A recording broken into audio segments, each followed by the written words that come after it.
서울 시내에서 재개발 혹은 뉴타운 해제 지역들 있잖아요. 예. 거기가 다 이제 예상 지역들로 가게 되는 거예요. 예. 절반은 안 되고 절반은 아직 가능성이 있다라는 건데,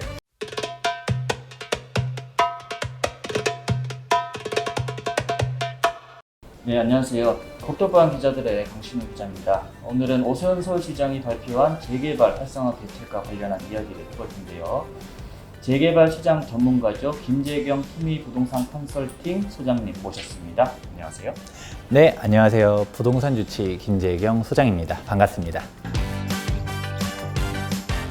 최근 오세훈 시장이 재개발 구역 규제를 대폭 완화를 했습니다. 6가지인데요. 먼저 주거정비 지수제를 폐지했고요. 공공기획을 도입을 해서 지정기간을 5년에서 2년으로 단축했습니다. 또 주민 동의율을 간소화했고요. 재개발 해제구역 중에 노후 지역을 신규 지정하겠다. 그리고 제2종 일반 주거지역 규제 완화와 마지막으로 매년 재개발 구역 지정 공모를 통해서 활성화한다. 이런 것인데요. 자, 그 중에서도 주거정비제를 폐지한 것이 핵심입니다. 소장님, 정비지수제 이게 뭐길래 이렇게 규제 해왔던 것인가요? 네, 기본적으로 주거정비 지수제라고 하면 약간 용어가 생소하잖아요. 예. 이게 재개발에만 적용되는 규제 사항 중 하나였었어요. 그리고 이 재개발에만 적용되는 규제라고는 하지만 예전부터 있었던 규제가 아니라 만들어진 지 얼마 안 된 규제예요. 예. 이게 박원순 전 서울시장님이 재개발을 어마어마하게 미워했었죠. 기존에 있었던 재개발들도 막 해제하고 신규 지정도 안 해주고 그랬었는데, 이게 재개발 더 하기 어렵게 하겠다라고 하면서 2015년도 때 2025 기본계획을 만들 때 처음 나타난 게 주거정비지수제라는 것입니다. 예. 그래서 시조례, 법적 상한 이런 것보다도 훨씬 더 강화된 사항들을 갖다가 만들어 놓다 보니까 이걸 둘 다 충족해야지 이제 진행할 수 있는데, 그럼 도대체 주거정비 지수제가 도대체 어떤 내용들이 있길래 이렇게 까다롭냐라고 할 수 있을 것 같은데요. 예. 기본적으로 우리가 시조례에서도 있었던 규제들이 있어요. 그것보다 한 발 더 나아가서 있는 부분들이 있는데, 기본적으로는 우리가 이제 평가 항목들을 갖다가 쭉 나열을 해놔요. 여기서 70점을 넘겨야 된다라고 하고 있는데, 예. 근데 이 70점을 넘기는 항목들 중에서는 뭐 노후도라든지 즉 연면적 동의율이라든지 예. 그 주민 동의율, 그 다음에 도로 연장률, 노후도, 세대 밀도 이렇게 있어요. 근데 이 평가 기준들 중에서 사실 이런 부분들 자체는 기존에 시조례에서도 어느 정도 있거든요. 예. 근데 가장 크리티컬한 것 중 하나가 바로 연면적 동의율 60%가 필수 요건으로 있다라는 것이에요. 예. 이게 평가 점수가 70점이 넘어간다 하더라도 노후도 연면적 60% 이상이 되어야지 된다라는 게 이것 때문에 다 안 되고 있었던 거예요. 그렇게 어려운 건가요? 그렇죠. 채우기가? 이게 약간 조금 의문이 될 수 있어요. 예. 왜냐면 재개발 지역의 기존 이 주거정비 지수제가 없다 하더라도 시조례 상에서 맡고 있는 규제 중 하나가 바로 노후도 비율이에요. 예. 그 노후도가 3분의 2 이상이어야 되는데, 이것만 들어보면 노후도가 3분의 2야 라고 하면 뭐 연면적 60%도 자동적으로 따라오는 거 아니야 라고 생각할 수가 있거든요. 예. 근데 절대 그렇지가 않아요.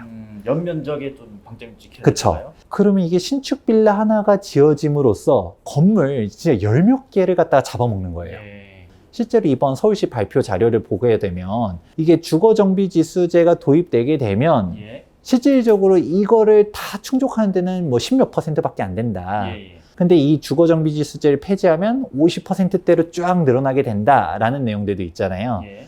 그것만 본다 하더라도 이 주거정비지수제가 정말 재개발 시작을 하려 했었을 때의 대목 규제였다라고 할 수 있었죠. 이런 서민 주거 지역을 좀 자극할 수 있다, 집값 또 띄우는 거 아니냐 하는 우려가 좀 나와요. 안 그래도 이런 질문도 생각보다 많이 받았는데, 잘 모르는 사람이 예. 권리 산정 기준이라고 하니까 이게 도대체 용어가 또 생소하잖아요. 예. 그러니까 아무튼 뭔지 모르겠는데 공모일로 하겠대 예. 라고 하니까 이때 이후로 매수한 사람들은 그럼 또 뭐 현금 청산인가? 우리가 이사 대책에서 그치. 2021년도 2월 4일 이후로 공공재개발 여기서 공공 직접 시행자 방식으로 가는 경우는 매수하면 입주권 안 준다, 정확히 우선 공급권 안 준다라고 나와 있는데, 예. 그거랑 비슷한 개념인가라고 물어보는 사람들이 생각보다 많아요. 아닌가요? 그 절대 아니에요. 일단 예. 차이가 있습니다. 예. 일단은 재개발 같은 경우는 일단 투기와의 전쟁이라고 할 수 있어요. 그 도정법이 어마어마하게 어려워진 것 중 하나가 계속적으로 바꿔 나간 거거든요. 근데 여기서 바꿔나간 거는 일명 쪼개기를 하지 말라라는 거지. 즉 입주권이 예를 들어서 뭐 총 1000개가 나오는 지역이에요. 근데 이거를 갖다 2000개, 3000개로 늘려버리면 사업성이 무너져 버리겠죠. 일반 분양이 뭐 없어져 버리겠죠. 예. 그렇다 보니까 이직거리 하지 마라. 쪼개기를 하지 마라. 그렇죠. 쪼개기를 하지 말도록 하는 기준일이 권리산정 기준이라고 이해하시면 되고요. 그럼 권리산정 기준 이후에 매수한다라고 해가지고 이 현금 청산당하고 그런 거는 아니에요. 정상적인 입주권이 나오는 작용 요건을 가지고 있는 거를 매수한다. 지금 서울 시내 모든 재개발 지역들은 권리산정 기준이 다 있어요. 있는데 지금 거래 다들 하잖아요. 예. 그게 거래가 가능한 게 자격 요건에 이상이 없는 거를 매수하면 문제가 없다는 거고, 그러면 이 권리산정 기준이란 거는 어떤 식으로 이해하면 좋으냐, 예.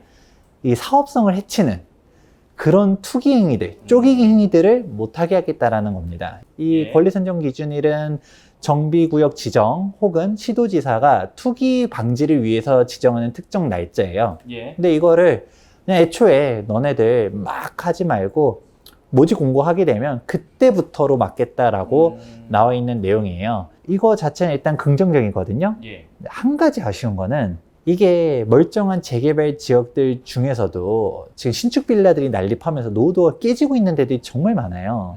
그런 상황들이 많다 보니까 뭔가 좀 더 적극적으로 하려고 했었으면 지금 노후도가 어느 정도 충족한 곳들의 권리산정 기준일들을 예를 들어서 오세훈 서울시장님이 발표했었던 2021년 5월 26일자로 모든 예. 서울 시내 뭐 재개발 모든이라고 하면 좀 그러니까 좀 노후도가 맞춰져 있는 곳들을 갖다가 선별해서 이날로 하겠다라고 해버리면 차라리 그게 좀 더 적극적인 행정이지 않았을까라는 아쉬움도 있지만 뭐 그래도 이 정도만 하더라도 충분히 오늘부터 진일보됐다. 권리산정 기준일입니다. 이렇게 딱 그렇죠. 얘기를 그럼 쪼개기를 아예 못하게 그냥 원천 봉쇄를 그렇죠. 하게 되는데 조금 아쉽다라는 거죠.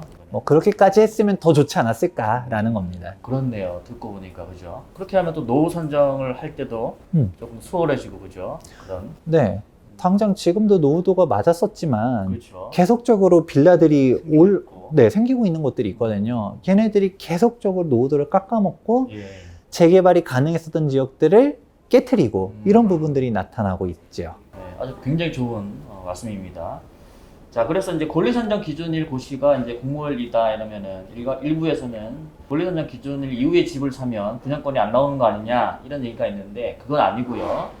지분 쪼개기, 뭐 신축 빌라를 짓든지 아니면은 필지 분할을 한다든지 그런 지분 쪼개기를 하지 말라 이런 이야기가 되겠습니다. 그죠? 네, 맞습니다. 전략도 굉장히 또 이제 중요한데요. 유망 지역이 좀 있을까요? 네, 기본적으로 서울 시내에서 재개발 혹은 뉴타운 해제 지역들 있잖아요. 예. 거기가 다 이제 예상 지역들로 가게 되는 거예요. 예. 그러면 제외 해제 지역들을 다 주목해야 되는가? 절대 아니에요. 이제 여러분들이 정말 조심해야 되는 부분 중 하나가 지금 주거정비 지수제가 폐지됐다라는 거지 서울시 조례상의 노후도 요건이 없는 건 아니에요. 예. 가장 대표적으로는 3분의 2 이상의 노후도를 충족해야 되고 이 노후도라고 했었을 때 그냥 겉보기에 여기가 건축물이 낙후된 것 같은데 이거 아니거든요. 예. 핵심만 얘기하자면 철근 콘크리트 구조라고 하면 30년 차 이상, 연화조, 기화조, 벽돌조 등 그 외의 건축물 같은 경우는 20년 차 이상이 되어야지 노후도를 충족한 걸로 봐요. 그러니까 재개발 해제 지역들 보다 보면 신축 빌라들이 막 난립한 곳들이 정말 많거든요. 여기들은 개발이 안 된다는 거예요. 예를 들어서 뭐 한 군데의 사례를 들어보자면 장인뉴타운 보게 되면 장인뉴타운 절반이 막 해제되고 그랬었잖아요. 예. 그러다가 이번에 막 대법원 승소까지 가가지고 다시 부활한 조합이 있고 장위 8구역, 9구역 같은 경우는 이번에 공공재개발로 해서 다시 지정되고 하지만 노후도를 잘 보다 보면 장위 13구역 같은 경우는 얘네가 신축 빌라들이 너무 난립해가지고 노후도가 깨졌거든요. 그런데 이런 지역들을 갖다가 여기 재개발 바람이다, 재개발 해제 지역이다 하면서 투자한다? 그러면 안 된다라는 것이죠. 그러면 이 부분을 갖다가 절실하게 알 수 있는 방법이 바로 무엇이냐? 이번에 서울시 발표문 자체만 본다 하더라도 거기 내용 중에 이런 내용이 있어요. 재개발 해제 지역들이 100군데가 넘어가는데 이전에 주거정비 지수제로 충족했었을 때는 안 되는데 지금 그거를 갖다 법적 요건을 맞춘 데들은 50몇 % 라고 나와 있거든요. 예. 이걸 반대로 해석해 보면 재개발 해제 그렇죠. 지역들 중에서 절반은 노후도를 미충족했다. 예. 왜냐면 애초에 재개발 지역으로 그러니까, 지정됐다는 예. 것 자체가 노후도를 충족했기 때문에 지정된 거거든요. 예. 근데 해제된 다음에 신축 빌라들이 난립하다 보니까 절반은 안 되고 절반은 아직 가능성이 있다라는 예. 건데 이 절반조차도 신축 빌라들이 계속적으로 지어지고 그러면 깨질 가능성들이 높다라는 것이죠. 이거를 구분할 필요성이 있어요. 이걸 실질적으로 내가 어떻게 구분하지? 약간 로또잖아요. 이게 그렇죠. 아무리 뭐 절반이라고 하면 확률이 높을 것 같기도 하지만 반대로는 안 되다 보니까 해제 지역 잘못 사는 순간 이게 날아가는데 이거를 갖다가 내가 전문가도 아니고 어떻게 보지? 노후도라는 거를 갖다가 예. 그냥 겉보기에 봤을 때는 다 낙후돼 보여요. 일단 재개발 해제 지역이라고 하면 나머지 요건들이 일단 충족했을 가능성이 아주 높고요.